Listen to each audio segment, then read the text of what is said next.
ассалому алайкум дӯстони азиз, шунавандагони канали Мадина Тиҷи. Боз як фариштаи хурдакак ки беболу пар парвоз мекард, дар айни авҷи парвозаш сайди колхози золиме гашт, ки бо чашмони тези хун гирифтааш тума меҷуст.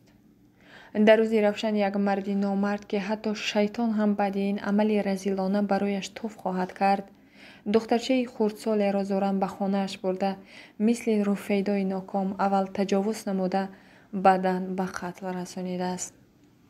вазорати корҳои дохилии ҷумҳурии Тоҷикистон аз содир шудани боз як ҷинояти вазнини таҷовуз ва куштори кӯдаки ноболиғ хабар додааст.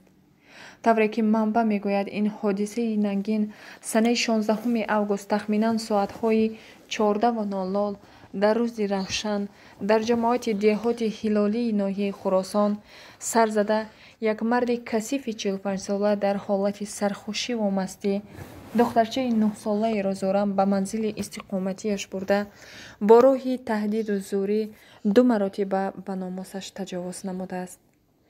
бо мақсади рӯйпӯш кардани ҷинояти вазнини содир намудааш, ин дарандаи одамсурат баъди ба мақсади ифлосу нопокии худ расидан, духтарчаи ғарқи хунро ба саҳни ҳавлии худ бароварда, боғӣ карда куштааст.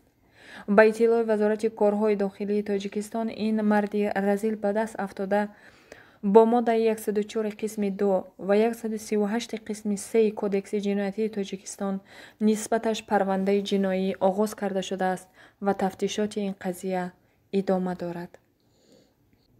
ҳамагӣ як моҳ қабл, санаи 4 июл, Руфейда Иноятоваи 8 сола аз ҷониби ҳамсояи разилашон аввал таҷовуз ва сипас ба таври ваҳшиёна кушта шуда буд. мардум то ҳол ин фоҷиаи ваҳшатзорро фаромӯш накарда буданд. қотили бераҳм бо мақсади рӯйпӯш кардани ҷинояти сангинаш ҷисми беҷони ин кӯдаки бегуноҳро пора пора карда ба ҳоҷатхона андохта бошад ҳам, асрораш кушода шуда ҳақиқат рӯи об баромад.